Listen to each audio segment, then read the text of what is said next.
अस्सलाम वालेकुम स्टूडेंट्स, कैसे हो आप लोग। मैं अली हैदर, आपका कंप्यूटर साइंस का लेक्चरर। बेटा जी, आज हमने चैप्टर नंबर 6 बुलियन अलजबरा का जो नेक्स्ट टॉपिक है बुलियन फंक्शन, उसके हवाले से बात करनी है। तो मूव करते हैं सबसे पहले आज के अपने कंटेंट्स पे। सबसे पहले हमने बात करनी है बुलियन फंक्शन के हवाले से, फिर हमने डील करना है सिंप्लीफिकेशन ऑफ बुलियन फंक्शंस कि बुलियन फंक्शन को हम किस तरह से हल करते हैं, उसके हवाले से बात करनी है।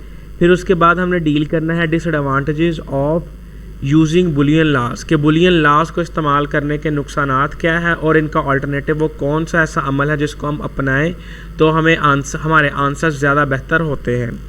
नेक्स्ट हमने बात करनी है फिर लिटरल्स पे, मिन टर्म्स पे, और सबसे लास्ट पे हमने डील करना है मैक्स टर्म को। तो मूव करते हैं आज के अपने पहले कंटेंट बुलियन फंक्शंस पे। A Boolean function is an expression that can be formed by binary variables, Boolean operators, parentheses, and equal to sign. The value of the Boolean variable can either be 0 or 1.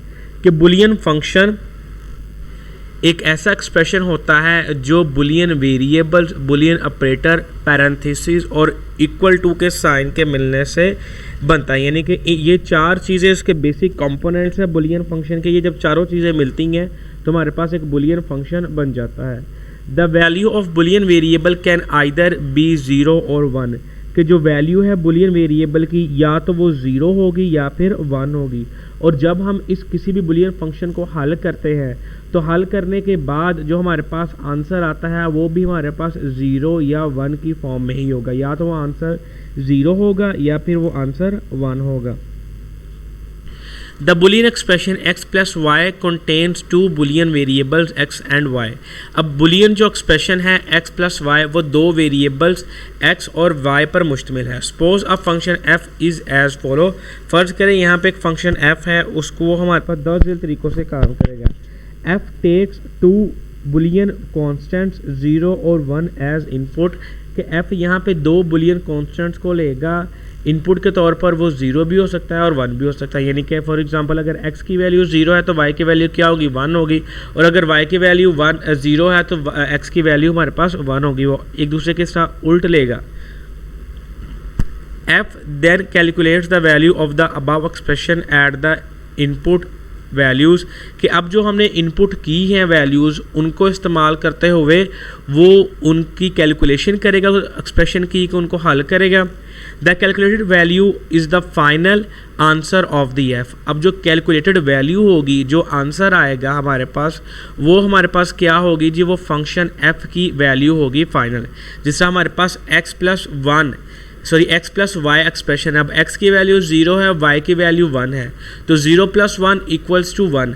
तो f की value हमारे पास क्या हुई, 1 आ गई। अगर हम इसकी वैल्यूज़ को अल्टरनेट चेंज करते हैं तो अगर x की वैल्यू 1 है और y की वैल्यू 0 है तो 1 + 0 तो भी हमारे पास आंसर 1 ही आता है। तो f की वैल्यू हमारे पास 1 ही आएगी। नेक्स्ट हमारे पास इसकी एग्जांपल्स हैं कि मुख्तलिफ एग्जांपल्स को हम किस तरह कैलकुलेट करते हैं। The examples of two valued function are as follow के दो फंक्शंस हैं, उनकी वैल्यूज़ दी गई हैं, उनको हमने सॉल्व करना है। तो सबसे पहले हमारे पास पहला फंक्शन है f X Y equals to x + 1 और दूसरा हमारे पास है g equals to x complement dot y complement plus x dot y where x and y are Boolean variables. यहाँ पे x और y बुलियन वेरिएबल्स है। Similarly Boolean expression x + y dot z contains 3 variables x, y and z। अगर यहाँ पे हम कोई भी 3 वेरिएबल्स वाला एक्सप्रेशन लेते हैं तो हमारे पास वो जो एक्सप्रेशन होगा वो 3 वेरिएबल्स पर मुश्तमिल होगा, जिस तरह की एग्जांपल यहाँ पे दी गई है। Suppose that the rules for calculating the value of g are as follow. फर्ज करें कि जो वैल्यू है g की कैलकुलेट करने की वो 10 है। g takes 2 Boolean constant as input के g 2 कांस्टेंट लेगा इनपुट के तौर पर। g then calculates the value of the above expression at the input values कि g अब उन वैल्यू जो इनपुट वैल्यूज़ ली हैं उनको कैलकुलेट करेगा और कोई ना कोई इनका आंसर निकालेगा। The calculated value is the final answer of the g। अब जो आंसर एट द एंड निकलेगा वो हमारे पास क्या होगा, g का फाइनल आंसर होगा। अब दर्ज झेल में हमारे पास एक्सप्रेशन दिया गया है, उसका हमने एक एग्जाम्पल के तौर पर हमें एक्सप्रेशन दिया गया था x dot Y complement plus x complement dot Y. अब इसको ट्रुथ टेबल से हमने ज़ाहिर करना है। तो फर्ज करें x और y की वैल्यू हमारे पास 0 है, तो x कॉम्प्लीमेंट और y कॉम्प्लीमेंट की वैल्यू 1 होगी। x डॉट y कॉम्प्लीमेंट यानी कि 0 मल्टीप्लाई बाय 1 इक्वल्स टू 0। फिर है G x complement dot y complement कि हमारे पास x कॉम्प्लीमेंट की वैल्यू 1 है लेकिन y की वैल्यू 0 है, तो 1 को जब मल्टीप्लाई किया 0 के साथ तो आंसर क्या आया 0। अब हमारे पास जो एक्सप्रेशन था वो था x dot y complement, x dot y complement की वैल्यू 0 है और x कॉम्प्लीमेंट डॉट y की वैल्यू भी 0 है, तो 0 प्लस 0 इक्वल्स टू 0। नेक्स्ट है हमारे पास x की वैल्यू 0 ही है लेकिन y की वैल्यू हमने 1 कर दी है, तो x कॉम्प्लीमेंट की वैल्यू 1 होगी, y कॉम्प्लीमेंट की वैल्यू 0 होगी। x डॉट y कॉम्प्लीमेंट की वैल्यू हमारे पास 0 होगी, x कॉम्प्लीमेंट डॉट y की वैल्यू हमारे पास 1 होगी, तो 0 प्लस 1 इक्वल्स टू 1। नेक्स्ट हमारे पास x की वैल्यू 1 है, y की वैल्यू 0 है, x complement equals to 0, y complement equals to 1, तो x डॉट y कॉम्प्लीमेंट की वैल्यू 1 है और x कॉम्प्लीमेंट डॉट y की वैल्यू हमारे पास 0 है, तो 1 प्लस 0 इक्वल्स टू 1। नेक्स्ट है हमारे पास सिचुएशन के अंदर दिया गया है जी कि x और y दोनों की वैल्यू 1 है, तो x कॉम्प्लीमेंट और y कॉम्प्लीमेंट की वैल्यू हमारे पास 0 होगी, तो x डॉट y कॉम्प्लीमेंट की वैल्यू 0 है, x कॉम्प्लीमेंट डॉट y की वैल्यू हमारे पास 0 है, तो 0 प्लस 0 हमारे पास क्या आंसर आएगा 0 ही आएगा। नेक्स्ट है हमारे पास सिंप्लीफिकेशन ऑफ बुलियन फंक्शन कि बुलियन फंक्शन को हम किस तरह से हल कर सकते हैं। Boolean expression is simplified using laws, rules, theorems of Boolean algebra. The simplified expression results in fewer variables and simpler circuit. कि जो Boolean expression होते हैं उनको हल करने के लिए हम मुख्तलिफ laws का इस्तेमाल करते हैं, rules का इस्तेमाल करते हैं, theorems का इस्तेमाल करते हैं जो कि Boolean algebra के होते हैं। द सिंप्लीफाइड जो एक्सप्रेशन होता है यानी कि जो हल किया हुआ एक्सप्रेशन होता है उसका रिज़ल्ट चंद एक वेरिएबल्स की फॉर्म में होता है और उससे जो सर्किट बनता है वो भी आसान बनता है। A simpler expression result in simple and efficient hardware कि जितना हमारे पास सादा एक्सप्रेशन होगा उसका रिज़ल्ट उतना ही सादा और हार्डवेयर जो बनेगा वो उतना ही कारआमद बनेगा। It requires less number of logic gates that reduces the cost of production. अब जितना हमारे पास सादा हार्डवेयर बनेगा उतना ही उसके अंदर कम से कम लॉजिक गेट्स का इस्तेमाल किया जाएगा और उतनी ही जो हमारे पास कॉस्ट ऑफ प्रोडक्शन होगी वो भी कम ही होगी। There are two methods of simplifying Boolean expression के बुलियन एक्सप्रेशन को हल करने के दो तरीक़ेकार हैं। Number 1 simplifying Boolean function by using laws of the Boolean algebra के एक तो ये है कि हम जो बुलियन अलजबरा के लॉज हैं कानून हैं उनको इस्तेमाल करें बुलियन फंक्शन को हल करने के लिए। Simplifying a Boolean function by using के मैप एल्गोरिदम, या तो हम क्या करें के मैप एल्गोरिदम को इस्तेमाल करते हुए बुलियन फंक्शन को हल करें। अब पहली एग्जांपल यहाँ पे दी गई है x plus x complement dot Y. अब अगर इसको हम देखें तो हम x plus x dot x complement dot Y को इस तरह भी लिख सकते हैं x plus x complement into X plus Y. ये हमारे पास डिस्ट्रीब्यूटिव लॉ बनता है। अब इसी से इन दोनों में से हमने अगर कॉमन लेना हो तो हम यहाँ से कॉमन ले सकते हैं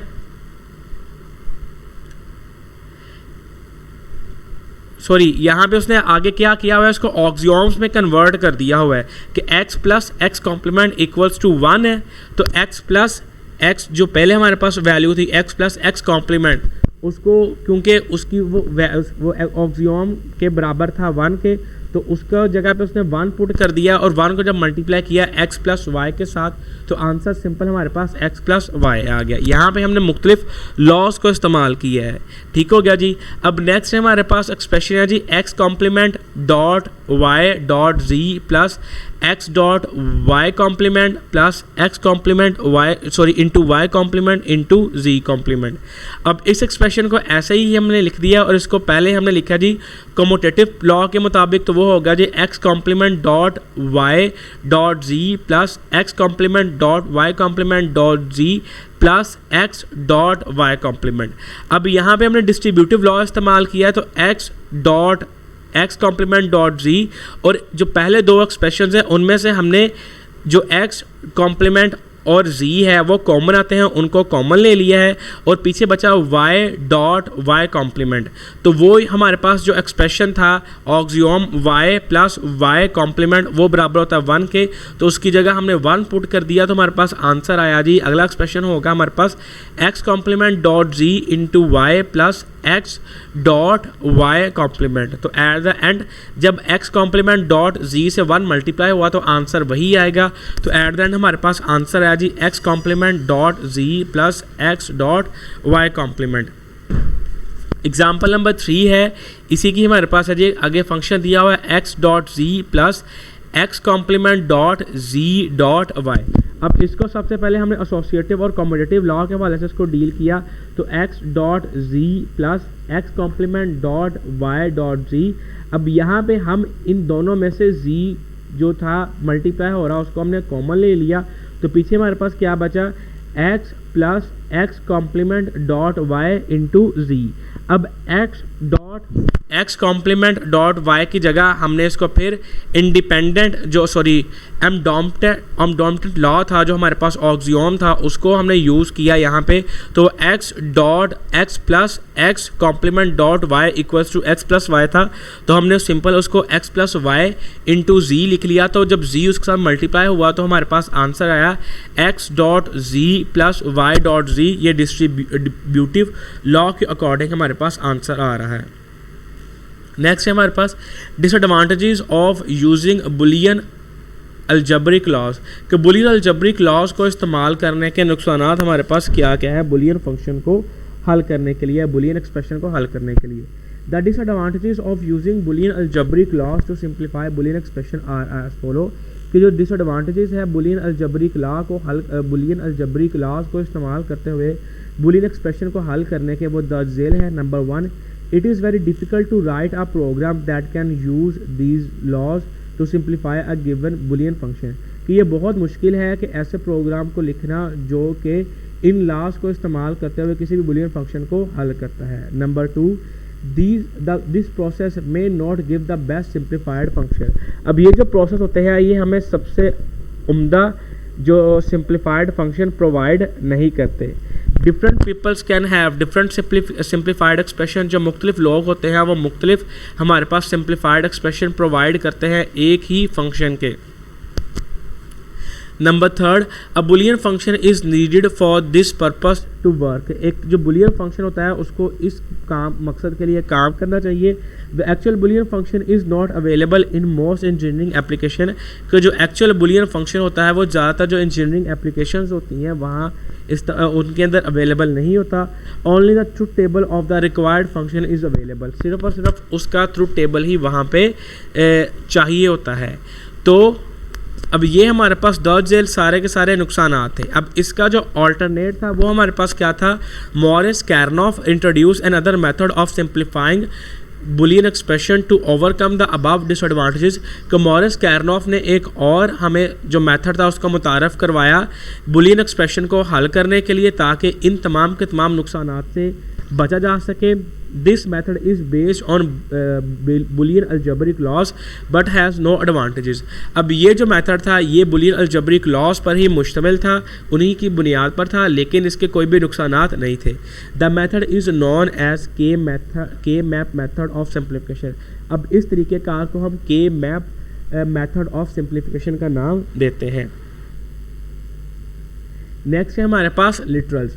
Suppose that Boolean functions contains two variables x and y. Each variable can appear in the function in two forms as follows, कि अब फ़र्ज़ करें कि हमारे पास एक बुलियन फंक्शन है जो कि दो वेरिएबल्स पर x और y पर मुश्तमिल है।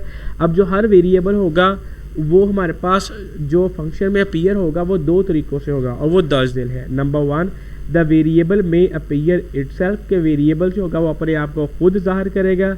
And the variable may appear in the complement form, के वेरिएबल अपने आप को कॉम्प्लीमेंट की शक्ल में ही जाहिर करेगा। Each of these terms is known as literal. अब ये जो दोनों टर्म्स हैं हर एक टर्म को हम लिटरल का नाम देते हैं। Each literal represent an input to the Boolean function. अब जो हर एक लिटरल होता है वो बुलियन फंक्शन की इनपुट को जाहिर करता है। नेक्स्ट है हमारे पास मिन टर्म्स। मिन terms is also called standard product. के मिन टर्म्स को स्टैंडर्ड प्रोडक्ट का नाम भी दिया जाता है। Suppose there are two binary variable x and y। फर्ज करें कि हमारे पास दो बाइनरी वेरिएबल है x और y।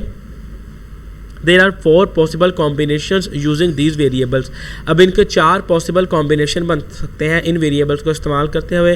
These are as follow. वो दर्जेल हैं x dot y, x dot Y complement, x complement dot y और x complement dot Y complement.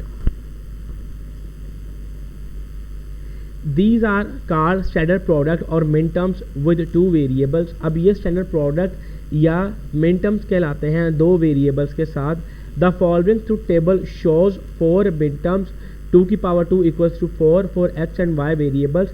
कि the जेल truth table हमें 4 min terms दिखाता है x और y variable के लिए।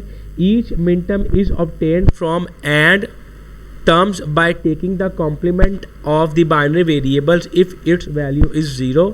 कि हर जो मिन टर्म होता है वो एंड जो ऑपरेशन है उसको परफॉर्म करते हुए यहाँ पे आ रहा है, चाहे वो हमारे पास अगर कॉम्प्लीमेंट भी ले रहा है तो अगर बाइनरी वेरिएबल का। It is taken in its normal form if the value of the binary variable is 1। कि ये हमारे पास नॉर्मल तरीकाकार से इसको हम सॉल्व कर रहे हैं। फ़र्ज़ करें कि हमारे पास जो बाइनरी वेरिएबल की अगर वैल्यू हमारे पास क्या हो 1 भी हो और x और y हमारे पास दो वैल्यूज़ यहाँ पे दी गई है, वेरिएबल्स है। अब उनकी वैल्यूज़ हमारे पास x की वैल्यू 0 है तो y की वैल्यू 0 है तो मिन टर्म्स हमारे पास क्या हुआ है x complement dot y complement. अब अगर हमारे पास x की वैल्यू उन्हें क्या है कि वेरिएबल्स की वैल्यू हमारे पास क्या 1 है तो x और y ठीक हो गया जी। तो नेक्स्ट है हमारे पास x complement dot Y complement. तो x कॉम्प्लीमेंट की वैल्यू 0 है लेकिन y की वैल्यू वहाँ पे सिंपल है, उसने क्या कर दिया पुट कर दिया 1 कर दिए। अब x की वैल्यू 0 है लेकिन y कॉम्प्लीमेंट की वैल्यू उल्टा होकर क्या हो गई है 0 हो गई है। ठीक हो गया। इस तरह ये ट्रूथ टेबल दिया मिन टर्म्स को इस्तेमाल करते हुए और उस पर हमने काम किया है। अगर हमारे पास 3 वेरिएबल्स हों यानी कि x, y, z तो हमारे पास जो पॉसिबल कॉम्बिनेशंस बनेंगे मिन टर्म्स के वो हमारे पास 8 होंगे। जैसा यहाँ पे दिया हुआ है x complement dot Y complement dot z complement, उसके बाद जी x complement dot Y complement dot z, x complement dot Y dot z complement, x complement dot Y dot z, x complement dot Y complement dot z complement, x dot Y complement dot z, x dot Y dot z complement और x dot Y dot z complement. अब इनका truth table दिया गया है हमारे पास 3 variables को इस्तेमाल करते हुए।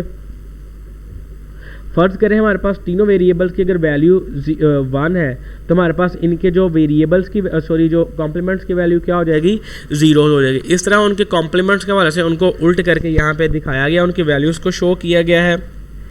नेक्स्ट है हमारे पास max terms. Max terms is also called standard sum. Max term को भी स्टैंडर्ड सम का नाम दिया जाता है। Suppose there are 2 binary variables x and y, there are 4 possible combination using these variables. These are as follow. के फ़र्ज़ करें जो मैक्स टर्म हमारे पास स्टैंडर्ड सम कहलाते हैं। फ़र्ज़ करें हमारे पास दो वेरिएबल्स x और y हैं। अब उनके 4 पॉसिबल कॉम्बिनेशंस बनेंगे इन वेरिएबल्स को इस्तेमाल करते हैं। वो दर्जेल है x plus y complement, x complement plus y, ये x complement plus y complement. Basically जो मिन टर्म्स है वो हमारे पास मल्टीप्लिकेशन को ज़ाहिर कर रहा है और जो मैक्स टर्म है वो हमारे पास एडिशन मेथड को यहाँ पे ज़ाहिर कर रहा है। और उसी के हवाले से आगे उसकी डिटेल बताई गई है कि अगर दो हमारे पास वेरिएबल्स होंगे तो उनके जो मैक्स टर्म्स 4 बनेंगे और अगर हमारे पास 3 वेरिएबल्स होंगे तो उनके जो मैक्स टर्म्स होंगे वो 8 बनेंगे। जिस तरह हमारे पास मिन टर्म्स 2 और 4 और 8 बने थे, इस तरह हमारे पास मैक्स टर्म्स भी 4 और 8 बनेंगे और उनको ट्रूथ टेबल से ज़ाहिर किया गया। सेम वही पैटर्न है, कोई चीज़ भी चेंज नहीं है। बस जो ऑपरेटर हमने वहाँ पे एंड ऑपरेटर लिया था, यहाँ पे हमने और ऑपरेटर को इस्तेमाल करते हुए अपनी वैल्यूज़ को सिंप्लीफाई कर रहे हैं।